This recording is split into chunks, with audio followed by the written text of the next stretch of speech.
Саламатсызбы чыныбек. Мына өкмөт башчысы Акылбек Жапаров жакында эле казинолорду кайра ачуу боюнча өз сунушун айтып, мыйзамды жогорку кеңешке киргизүүнү демилгелеп атат да. Буга чейин казинолорду жабылды эле. Себеби эмнеде болуп атат кайра ачуунун? Мындайда Акылбек Жапаровдун кумарканаларды ачуу демилгеси жумшак айтканда анын кезектеги авантюрасы, каттуу айтканда аферасы. Бул кумарканаларды кайтаруу жөнүндө мыйзам долбоору коомдук талкууга алып чыкканы бул артка кайтуу. 5-чакырыш депутаттар буну 5 жыл араң жапкан. 6-чакырыштагы депутаттар биз буну 6 жыл четке какканбыз. Эми 7-чакырыш депутаттары кандай кабыл алат, аны убакыт көрсөтөт, бирок бул дегеле айла жоктур, акча жок деши.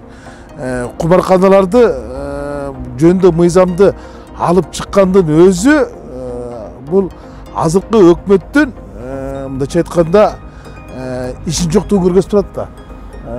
Дегеле бизде башка мамлекеттер жок. Анан бул айтып атпайбы Акылбек Жапаров?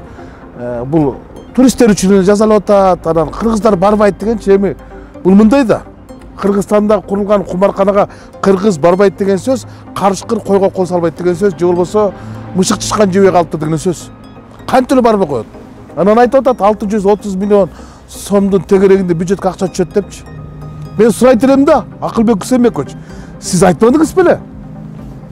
300 миллион доллар акча менен кирип атабыз, профицит менен жаптык деп. Эгер ошол сиз айткан профициттер бар болсо, январь айын сиз дагы планды ашыгы менен аткарган болсоңуз, эмне зарылчылык, эмне муктаждык элдин каргышына калып, бул мыйзамды алып кирип атасыңар? Эмнеге алып кирип атасыңар? Акча ашып ташып атса. Андан көрө ачыгын айтыш керек, айла жоктон, акча жоктон депчи. Дегеле бул кумарканаларга маселесине кайтып келүүдө эми парламент чечиш керек. А бирок парламент дейсиң, парламент жок. Же иши жок, же тиши жок, же айткан киши жок да. Экеле киши иштеп атат мен билгенден. Адахаким Самай Чымадымаров, анан Султанбай Жигитов. Башкалардын баары жогу билинбейт. Анан дегеле азыркы парламенттин ыйгары муктары да жок. Анан мындай немес да жок да. Ошон үчүн өкмөттүн бир топ адамдары өкмөткө өтүп кетти. Ошол эле Алтынбек Сулайманов, Рамшан Сабиров, мына кече Бакыт Төрөбаев дагы өкмөткө өтүп кетишти.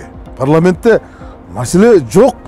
Анан эми азыр кыйын болушуп атат го, бардык өткөрбөйбүз депчи. Эми көрөбүз да канчалык деңгээлде бул парламент турат. Эгер азыркы парламент ушул мыйзамды өткөрүп кое турган болсо, бул тарыхта жетекешир, желмогуз, жетин парламент аталат да.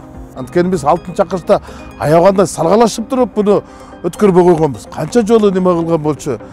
Бирок кыз кезинде баары жакшы, жаман аял кайдан чыгат дегендей, азыр бардык эле айтып атпайбы, бул мыйзамдын кереги жок, биз буну өткөрбөйбүз депчи. Бирок келет да. Мына ошол эле тонировка жөнүндө мыйзамда алдын шүмбүртү койгончу. Аны эмнеге киргизди? Алдын акча жоктон кирди да. Машиналардын айнектерин терезин күңүртүү. Бул акча жогунан кирип атат. Бул боюнча мындай да, мындан жол кырсыктар 2 эсе көбөйөт. Адамдын өлүмү көбөйөт, бирок акча да көбөйөт. Анан адамдын өлүмү менен адамдын өмүрүнөн акчаны көбөйткөнгө негиз барбы? Өкмөт ушундай кадамдарга баратпайбы? Өлсө да өлсүн, бирок акча көбөйсүн депчи. Мына эки мыйзамды, ушул эки мыйзамды 6-чакырыш жана биз айтып жүрбөйбү, Чимкирик парламент менен ушул эки мыйзамды өткөргөн эмес. А булар бирөөсүн 3 окууда өткөрүп берди. 3 саатка жеткирген жок, туруштук бере алган жок. Азыр эми кумаркандар жөнүндө мыйзамды кантип өткөрөт? Эми эл өкүлдөрү дараметине аракеттен жарыш болот да. Сиз айтып аткан ошо Акылбек Жапаров буга чейин биз жаңы 2022-жылга киреше менен кирип атабыз деп атышты эле да. Бул биринчи кварталды кандай эмен аткарып жабып атышат ушу? Чындап эле ушундай кирешелүү жабып атышабы? Андай болсо эмнеге ушундай мыйзамдар козгоп атышат? Таң каласың ушу киши убагында айтты, кипикке кирсек жылгайбыз деген, койлуга паспорт берсек эле оңолуп калабыз деген, эшелонда элдин баардыгын Россияга жөнөтөбүз, жумуш ордун баары кылат деген. Мына октябрда айткан.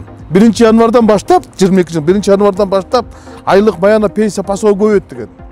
Анан туруп февралдын 15-inde айтты, жок 1-апрелден dedi. Мен ошондор тамашалагам, 1-апрель эмнеге экөнүн билесиз, дүйшөмбү эле койсоң депчи. А мына кече айтты, мына 1-апрель эртең болот да. Кече айтты, 1-октябрь dedi. Пенсия пасой багыр. 800 сом көтөрүлөт деди. Укук коргоо органдарынын инелери бар да, тааныштар бар да. Бардыгы биз күтүп атканбыз дейт, биздики болбой калды. Мына кече камчы кыдырышка баса бергиле анда ачык эле айткыла депчи. А эмнеге эле ошо айткан элдин баары ишене берет, анан кийин башкалар айтса ишенбейт, мен түшүнбөдүм да. Же буда бир магия барбы, же сыйкырчынын таягы барбы? Анан айтып атпайбы, 400 миллиард менен жабабыз, эмкидиги 600 миллиардга жеткиребиз депчи. Мындай болгон эмес. 300 миллион доллар киреше менен кирди кумтөрүбүз. Мына бүгүн чыкты кумтөрдүн небеси. 2019 жылга караганда начар иштептир.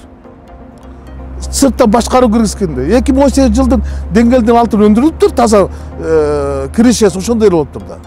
А болбой эле топтойт. Бирок Акылбек Үсенбекович айтпады эле, биз мен ушу комиссия мүчөсүмүн да. Биз кумтөрдү утабыз деген, центрдан утабыз деген. А эмне бүгүн кутулабыз деген киши бүгүн утулабыз деп кайта тынчтык келишимге барып атат. Ошо акцияларды бизден Центрада акцияларды беребиз деп атыптырбы? 26% акциянычы. Ушул биз утулушпу? Утулуш.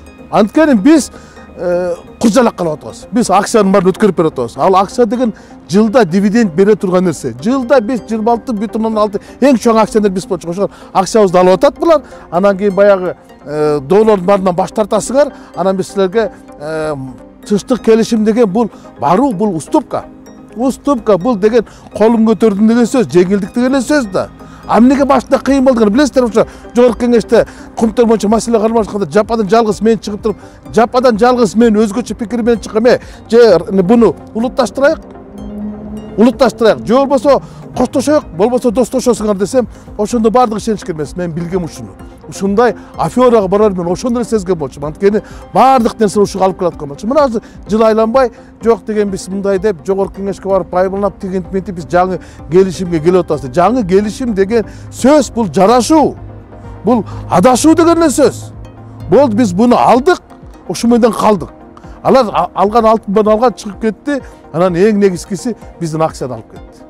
Акцияны биз акцияны же болбосо мындай жылда алтын жумуртка тууган тоокту күрүк тоок алмаштык болду. Чоң рахмат пикириңизге.